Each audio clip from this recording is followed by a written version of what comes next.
हासिल हुई है, क्या कहेंगे? नहीं, वहाँ पे मैं समझता हूँ कि चुनाव में तो माहौल अच्छा लग रहा था मुझे, मैं गया था, पर वहाँ जिस तरीके से विद्यार्थी परिषद लोगों ने गुंडई किया, मैं गया था हिरोणिमल कॉलेज में, वहाँ भी बच्चों को मारना है, बच्ची को मारा, एक वहाँ पे बिहार की बच्ची थी उसको मारा, तो ये पूरी तरीके से गुंडई किए हैं और गुंडई करके ही चुनाव जीते हैं।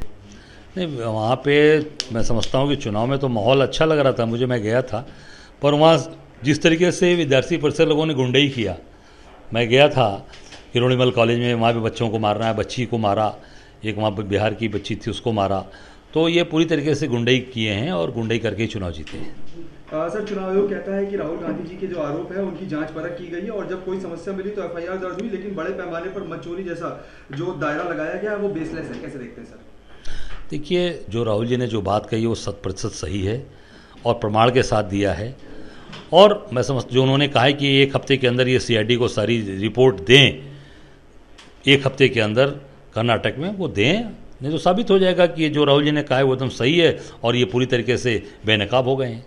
सर, एक सवाल और है सर, राहुल गांधी ने ये भी कहा है कि देश के युवा छात्र और जेनजी लोकतंत्र की रक्षा करेंगे, वो उनके साथ हमेशा खड़े हैं, कैसे देखते हैं सर? नहीं, निश्चित तौर से राहुल जी ने जो कहा है सही कहा है, और पूरे देश के लोग आज ये अत्याचार अन्याय के खिलाफ, वोट चोरी के खिलाफ पूरी जनता आज उनके साथ खड़ी है। देश के सर्वमान्य नेता, जन नेता राहुल गांधी जी खड़े हैं।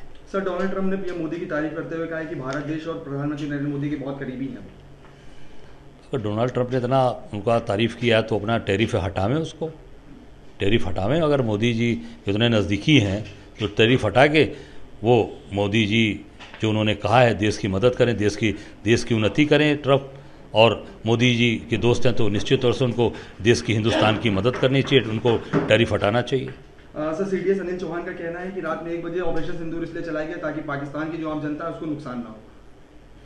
अब मैंने सुना नहीं है, पर इतना मैं कहूँगा कि ये जब कार्रवाई करनी चाहिए थी, और निश्चित तौर से क्योंकि देश चाहता था कि पीओके इस हिंदुस्तान का हिस्सा बनना चाहिए था, क्यों नहीं बना। सर, एक आखिरी सवाल है, बागेश्वर धाम के पीठाधीश्वर जो है पंडित धीरेन्द्र शास्त्री, उन्होंने कहा राष्ट्र और राम का एक साथ रहना और चलना आवश्यक है, हर भारतीय का कर्तव्य है कि देशभक्ति के प्रति समर्पण दिखाए। उन्होंने कहा कि मेरा मानना है कि चर्चों, मस्जिदों, मंदिरों और तीर्थ स्थलों पर राष्ट्रगान गाया जाना चाहिए, कैसे देखते हैं सर? देखिए, राम और राष्ट्र, और निश्चित तौर से देश में सबका सम्मान है। ये देश सबका है, हिंदू का है, मुसलमान का है, सिख का, ईसाई, ये देश सबका है।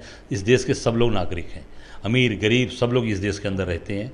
धीरेन्द्र शास्त्री की अपनी दुकान चल रही है, अपनी दुकान चला रहे हैं, आनंद ले रहे हैं, पर जनता जो आज कष्ट में है, जिसके घर भोजन नहीं बन रहा, जिसके माँ बाप अपना इलाज नहीं करा पा रहे, अपने बच्चों को पढ़ा नहीं पा रहे, आज उनसे पूछें धीरेन्द्र शास्त्री के स्कूल की फ़ीस कैसे जमा होंगे, कैसे उनके दो टाइम उनके घर में खाना बनेगा।